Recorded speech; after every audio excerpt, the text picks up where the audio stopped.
Last week, Mike started off with James, one of the two books that we'll be looking at as Mike and I go through this. So I think he gave some background on the writer of James.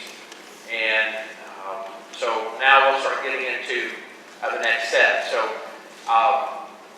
one of the things that I also mentioned was, and we were talking about this morning, our participation is required. So there'll be some scriptures that get read, but they won't be read by me. There'll be questions asked, and I want to let you guys have feedback. But we'll start off looking at the book of James. There's a lot of books in the New Testament that are written in a style that you don't see in the Old Testament. And that style is they are letters to specific people about specific things. So the Old Testament has a lot of historical. They'll have a lot of prophetic or the Psalms. But the New Testament has letters written to churches, letters written to Christians, churches about specific problems, things that they know about, things that they've heard about. So James is written in this same style. James is writing to people that most likely he has probably had personal interaction with. If not, then he's getting reports back from people who are either currently members of those congregations or those churches, or they have been in the past. So he's actually getting like a status update. I'll say, this is how these folks are doing. So one of the kind of the phrasing that keys us in on this is James doesn't just address them generally. He does refer to them as brethren. So the word brethren gets used 15 times in the book of James. Sometimes it's brethren, sometimes it's my brethren. There's three instances where he uses the phrase my beloved brethren. So he's not, these are addressed to, like I say, the folks that he has a connection with. So not being general doctrine, it wasn't, like I said, it wasn't written as a general guideline or an overall doctrine, but he's noticing what's going on with these folks. Now, not being general, we can still apply this. So the New Testament books, like I said, they're written. A lot of them are written to specific churches, specific people. So it doesn't mean that we can't use it in our own life. The phrase that I think of is "there's nothing new under the sun."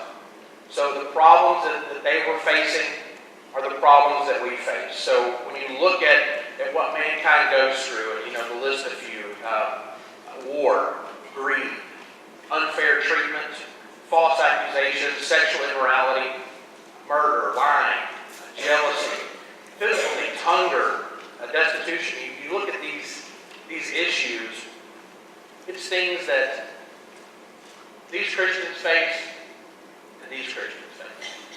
So all these things still happen in the world. So how we deal with them and how we react to them, all this information still applies to it. It's not just something that we read and find out facts about. So, like I said, James basically wants to say, these things that affect us, what they do is they do a really good job, these trials, these temptations, they do a really good job of drawing our eye off of God. So the cares of the world get on us, they press us down, and our gaze drops. So we start looking for things and solutions on our level, instead of going back to God and looking for solutions from God. So James wants us to react differently to the trials as a body of Christ. So I'm going to look at a couple of sections here. So Mike and I, which I do appreciate, we were given a guidebook. So this is kind of what we're looking at each week, and I definitely reference it. It's a great piece. So the three things that we'll look at in this section of Scripture, we're going to look at James chapter 1, 2 through 8, and then we'll also look at verses 12 through 18. So in the three things to kind of take away from these sections of Scripture. One is how James addresses what we call just finding joy. The second will be using prayer, and then the third is enduring temptation. So, like I say, if someone would turn to James chapter 1, verses 1 through 8. Says James, a servant of God and of the Lord Jesus Christ, to the 12 tribes which are scattered abroad, greeting.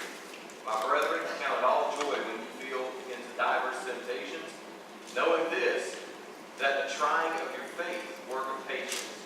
But let patience have her perfect work, that ye may be perfect and entire, wanting nothing.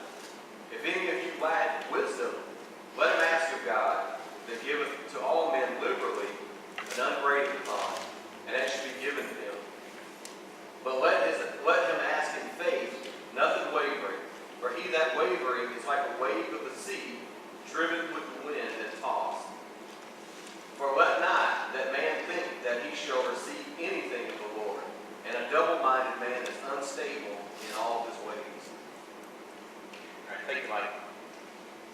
I didn't even ask Mike to do that, but just like I say, Mike and I are doing this together, so you have to kind of look after each other. Plus, Mike has a fairly loud voice too, so that helps. So, okay, so verses 2 through 8, we're looking at kind of the trials of life. So there's the Greek word that gets translated. Basically, it's translated in a different way depending on its context. So there are times where the word is translated as temptation. There are times when the word is translated as trials. It seems like there's a key word that goes along with them. When the trials come from, or when the issue, I'm going to say, comes from inside of us, then it's usually translated as the word temptation. There's a couple of verses in 1 Timothy 6:9. This word gets translated, this same word comes through as temptation. 1 Timothy 6:9 says, but those who desire to be rich fall into temptation, into a snare, into many seamless and harmful desires that plunge people into ruin and destruction. And in the next section, the next section of verses, we'll see this one, but just to kind of match this up in James 1, verse 14. But each person is tempted when he is lured and enticed by his own desire. So what's the accompanying word in these two verses? What goes along with the temptation? Why does the word get translated into temptation? There's a particular word. So the word is desire. So it's from inside. It's the want, the need, I see something, I want it. It's this condition of wanting something different. So from those two verses, from Timothy and from later on in James, you match up with the word desire. So it's by its own desire, it's coming from inside of you. So when you look at the next way the word is translated, instead of temptation, it comes under, translates as trial. So 1 Peter 4:12. Beloved, do not be surprised at the fiery trial when it comes upon you to test you, as though something strange were happening to you. So this is an outside pressure force, so it gets translated as trial. The folks that are being addressed in James are under this kind of trial as well. So in James 2, 6 and 7, it says they're being drugged in court. But you have dishonored the poor man. Are not the rich ones the ones who oppress you, and the ones who drag you into court? Are they not the ones who blaspheme the honorable name by which you are called? So in those certain verses, that word is translated into English as trial versus temptation. These are things that are happening from the outside, things that are happening because someone else is applying these tests to the Christians. So that's kind of a little bit different. So you see that change. There's another one in James 5 and 4. The verse reads, behold, the wages of the laborers who mowed your fields, which you kept back by fraud, are crying out against you. And the cries of the harvesters have reached the ears of the Lord of hosts. So once again, there's work that's been done. There's payment that is due, and the payment's not getting made.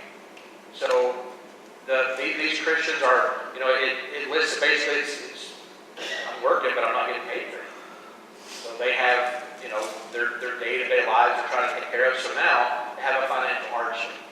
So when we look at like I say, different verses, when you see that, the word trial, the word temptation, a lot of times they'll have the same root word, but they get translated different depending on how it's getting used. So, we hear all the time, and I wrote this down so I could remember how the last time I heard it, but these outside trials, you'll hear an advertisement on television or radio. It'll be for a lawyer or a law firm, and it says, "Have you been hurt on the job? Are you not able to pay your bills? Did you get hurt at no fault of your own?"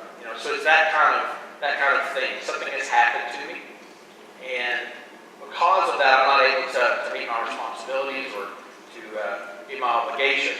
So this is the kind of situation where that word, will be translated into trials.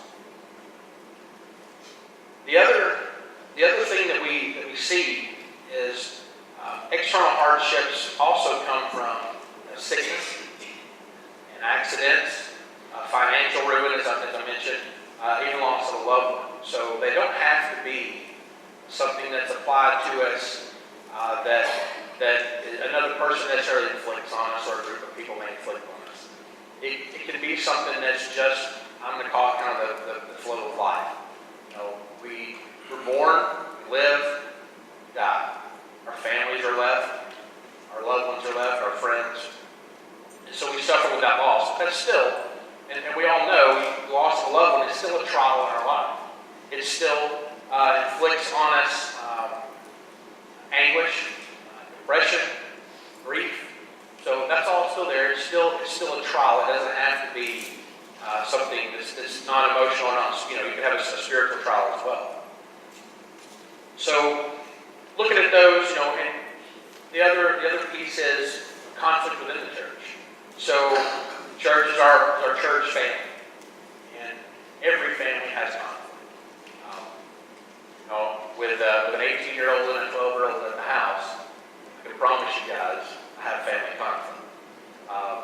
So I've got one starting college, one's in 7th grade. It's a wild combination, but there's going to be conflict. So as a family, when we have conflict, the thing we have to react with as a family of God is we have to understand that we are going to have conflict. And it's our job to reduce the impact of that conflict on our brothers and sisters. So how do you, something starts to happen, how do you get it contained? How do you handle it? How do you view it? And then what do you do to make sure in the future that you don't have that same kind of issue? So one of the things that Mike read is that these examples of trials in the church. So I'm going to ask somebody else to read a different verse. This is from James 4, verses 1 through 4. To flip over a little bit. It can't be mine. Thank you. What causes trials and what causes fights among you? Is it not this, that your passions are at war within you? You desire and do not have, so you murder. You covet and cannot obtain, so you fight and quarrel. You do not have because you do not ask. You ask and do not receive because you ask wrongly and spend it on your passions. You adulterously, do you not know that friendship with the world is enmity with God? Therefore, whosoever wishes to be a friend of the world makes himself an enemy of God. So what you hear there is that these Christians, they have desire for things. They don't have it though because number one, they don't ask for it. So when we have trial, when we have temptation, we desire God's help. God wants us to come and ask Him for help. There's a lot of times I think that somebody may see, and I've seen this happen in my job. I've seen it happen in my neighborhood. Someone's working on something, and you see them kind of struggling. And people sometimes will walk past you, and they'll say, well, we talk a lot. If he needed help, he would have asked. But sometimes people need help. Sometimes people don't ask. So, but for God, one of the things that God wants us to do is, God wants us to realize that we need help. And when we need help, we should ask Him for it. So these Christians, they want and they don't have because they don't ask. And sometimes when they ask God for things, they ask it with the wrong heart. They ask it for the wrong reason. The verse says they want to spend it on their worldly passions, on their desires. So the reason that they're asking for something isn't so that it ultimately it benefits God. It isn't to uplift their brother or sister. It isn't to grow their church or spread the word. It's for a personal thing. So you have to ask. You have to be have the right heart when you ask. When the end of the verse, basically, when you're opposed to God's will, when you're at friendship with the world, now you have set yourself directly apart from God. You are face to face. You can't walk with God. You're walking against God. So, seeing those things, seeing these trials, James, first thing he kind of points out is the finding joy part. So, James instructs the readers to do something when they face temptation. And it's simply stated. Count it all joy. So, when you read the phrase count it all joy, associated with the trials of life, I'll open up. What does that mean to you? When somebody says, hey, if something's got you down, something's causing a problem, just count it all joy. What does that mean? Try to find the good? What else? Anybody else? Someone pointed out to me one time when I was expressing some trials that I was going through. Nothing on this earth is going to be perfect. Otherwise, why would you look forward to heaven? That's a good way. So, mention it here. Nothing on this world is perfect. So, it's imperfect here, so we look forward to where it's going to be perfect. So that's a good way. It's a good way to look at it. So when I'm looking through this, and like I said, we use this companion book here. James is saying rejoice and to count it all joy when you find yourself in trial or in temptation. So James basically is saying, don't be necessarily. You're not going to be happy that you've lost a loved one. You wouldn't be happy if you lost your job. You may not be happy if someone's treating you unfairly. They're lying about you. Yes, sir. Looking at the book of James, I believe that James was an elder of the church in Jerusalem, and the 12 tribes were dispersed, and a whole lot of bad things happened to those people that James was the elder of. And he exercised his office of eldership in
Yeah, so these Christians are going to go through torturous trial as well.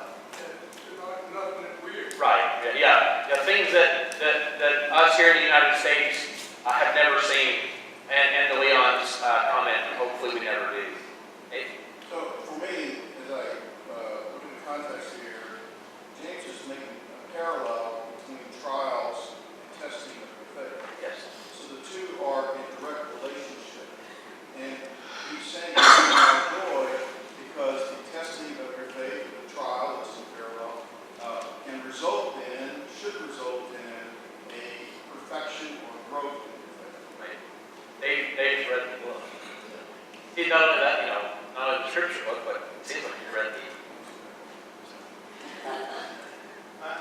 I agree there. What it's telling us is the trials that we are facing is because of the life that we live for God, for Christ. And the complications that we endure because of your faith, then we should count that all joy. It's not when I am put myself in debt. It's not when I'm overspending that I should count it joy. Because these things are not going to further the kingdom. Right. So, you look at these verses. These, like I said, these Christians are they're under stress. They're under physical torture as well. They're being brought into court, and they're basically being persecuted just for who they are. They're Christians. So they're being tortured. They're being yelled at.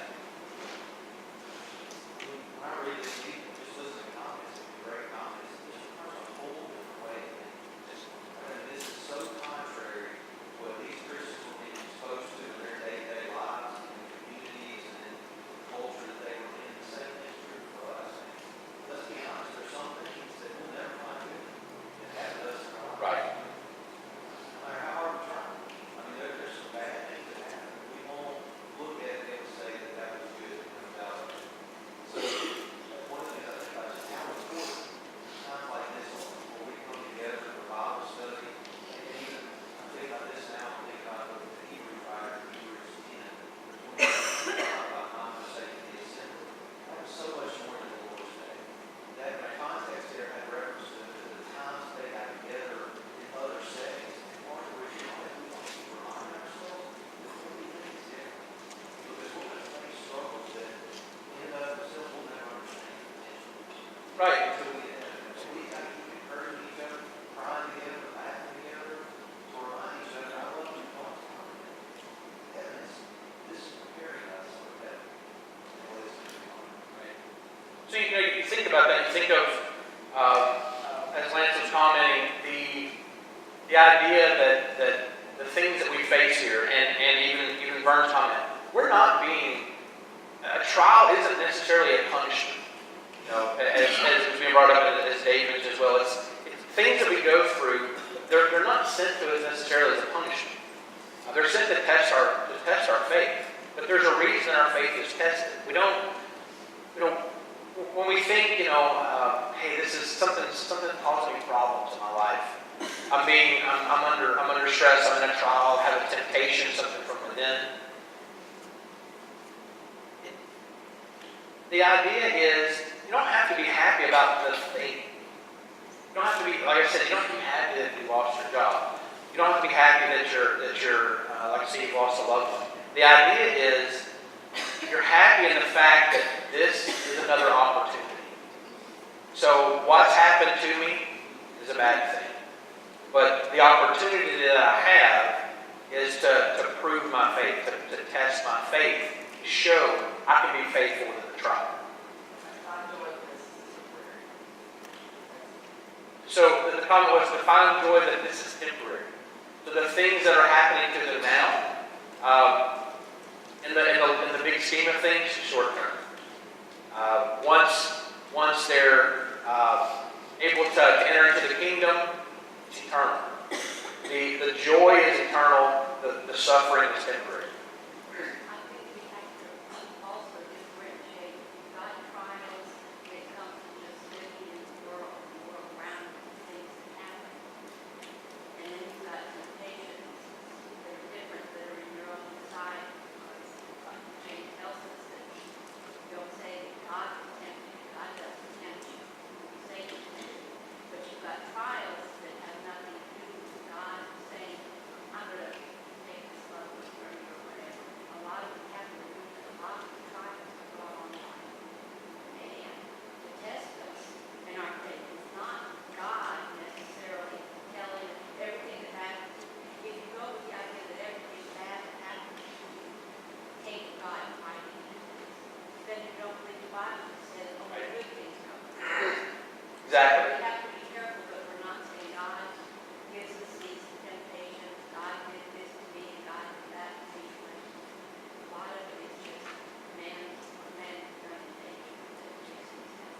So that's a good thing to keep in mind. That does get brought up a little later, that understand that the things that happen to us, God doesn't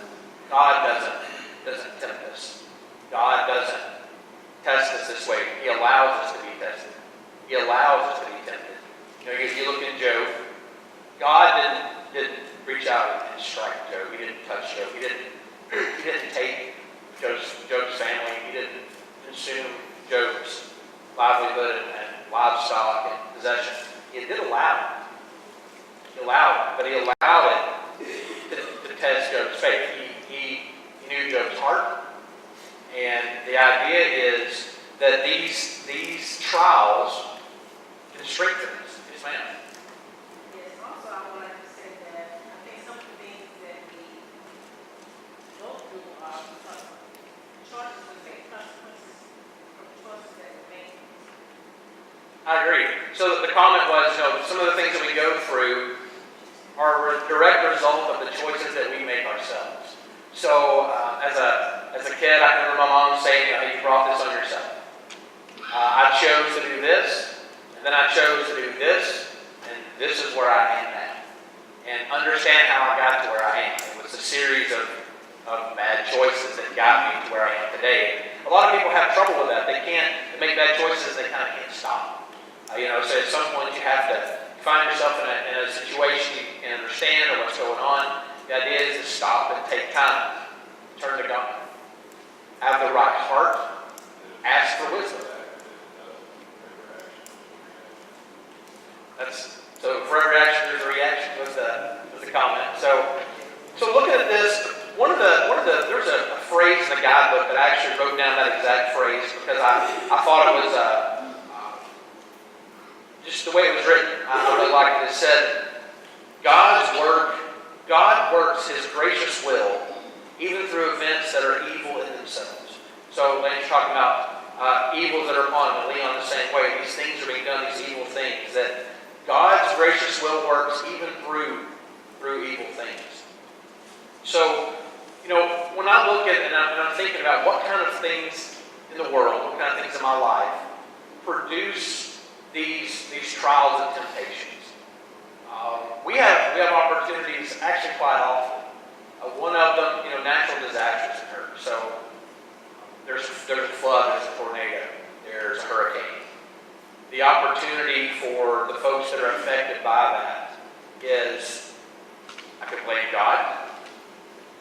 As we were talking about earlier, a lot of people, they say, God did this. Why did God send this flood and cause all this devastation or cause all this destruction? Why did He do this? God's not going to send. God doesn't tempt us.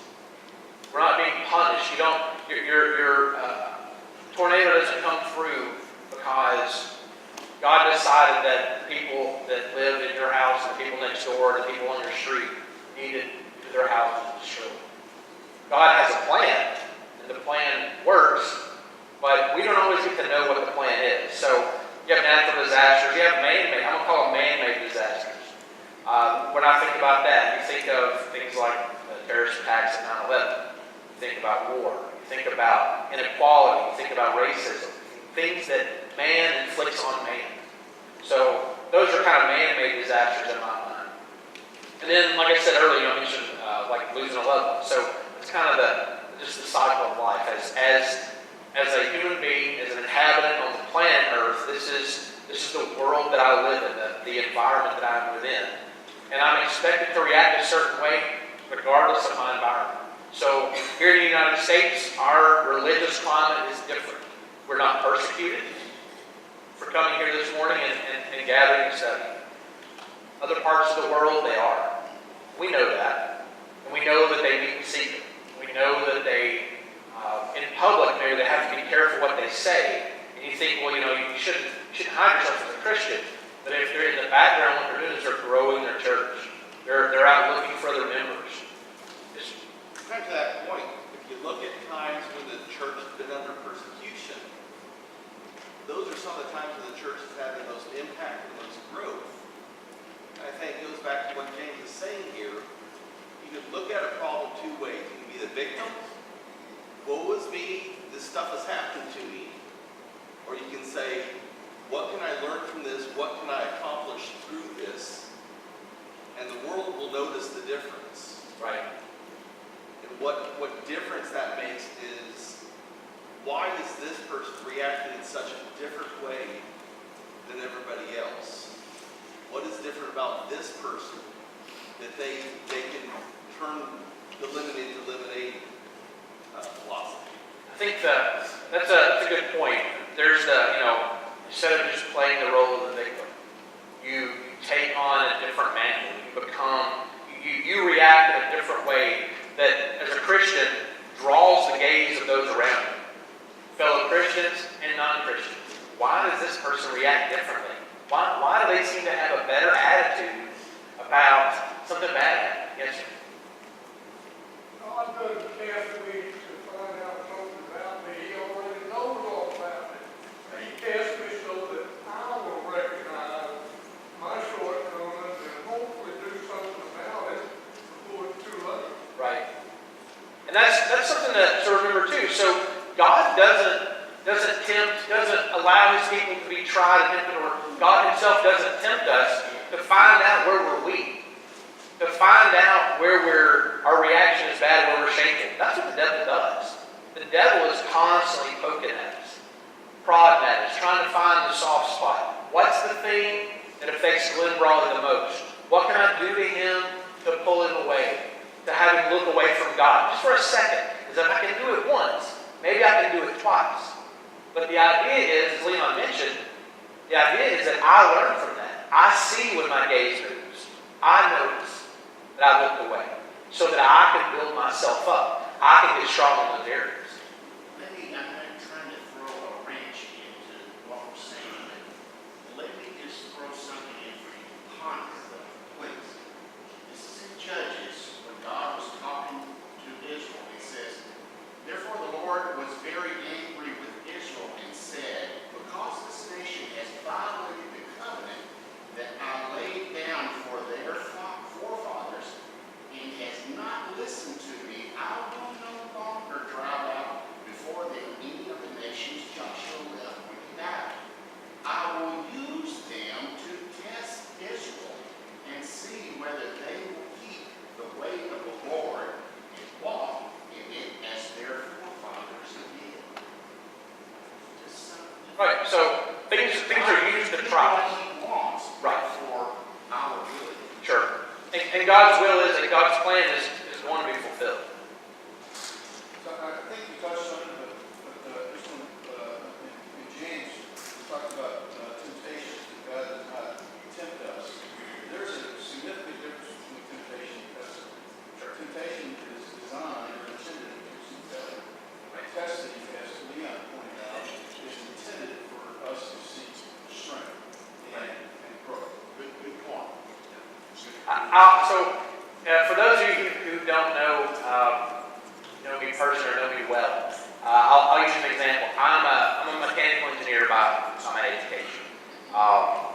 There are certain things that absolutely fascinate me that I've found out over the years. But I watch a show on the History Channel called Forged in Fire. So these are I absolutely love it. I grew up with a guy who was a blacksmith who currently is he owns a company that produces blades and other weapons. But the idea is they take these contestants, they give them some object or some pile of objects, and they say, hey, we've got so much time, make me a knife, or make a blade, or make an axe, or whatever. One of the first things that these guys have to do is they dig through this pile of metal, and they find out which pieces of metal have the right chemistry. They have different ways to test it, but they're trying to figure out, does this piece of metal that I have in my hand, does it have what it takes to eventually get to what I want? So they take it, they then apply to it heat and a hammer, and they heat it, and they pound it, and they shape it, and they transform it from what it was into what they want. And so I actually see, as tests and as trials and as ways to strengthen us, I see a lot of similarities in that with faith. As a Christian, we We're entered into Christ through baptism. We have received the Word. So to me, that's the piece that now I know I have within myself what it takes.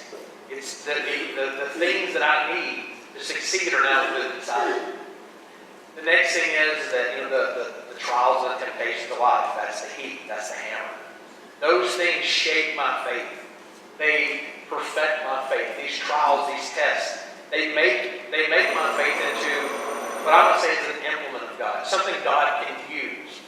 Something God can take and I can take and then I can use to spread the word. I can use to pull other Christians or to pull those that are not Christians around me towards God. So that kind of thing, I'm taking these trials, these temptations, and I'm going to find a way to change them into something that's positive.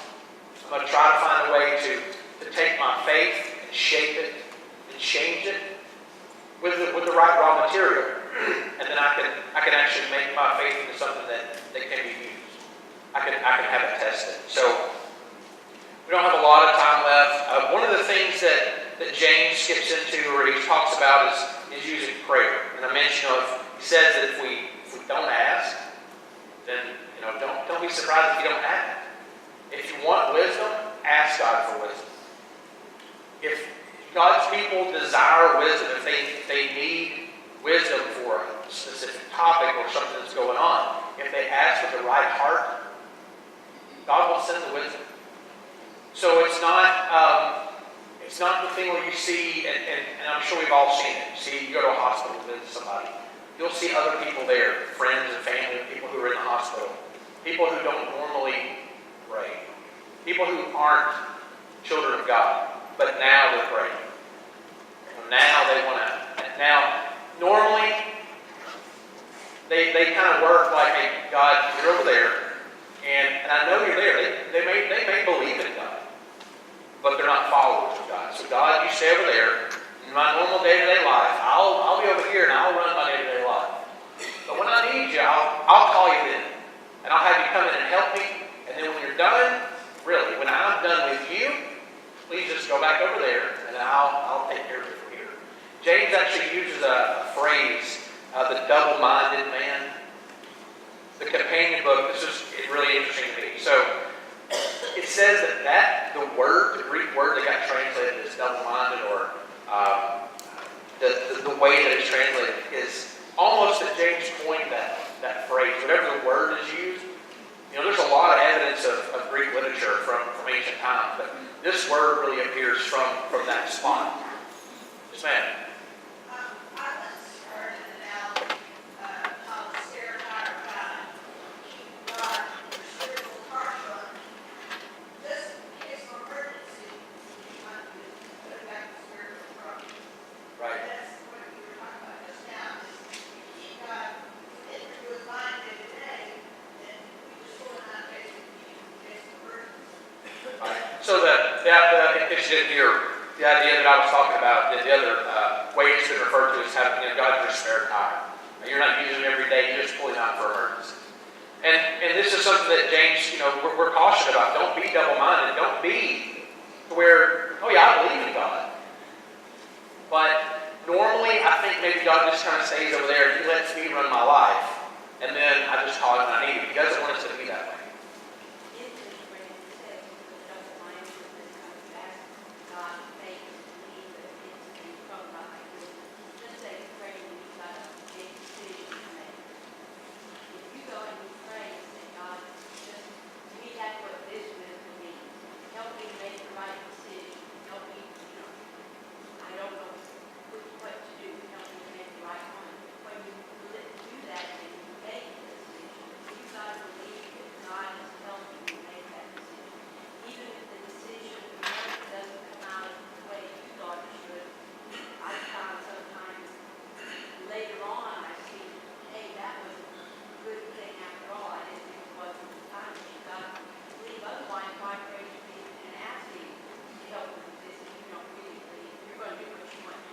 Right. So, you go to God, you ask Him for wisdom.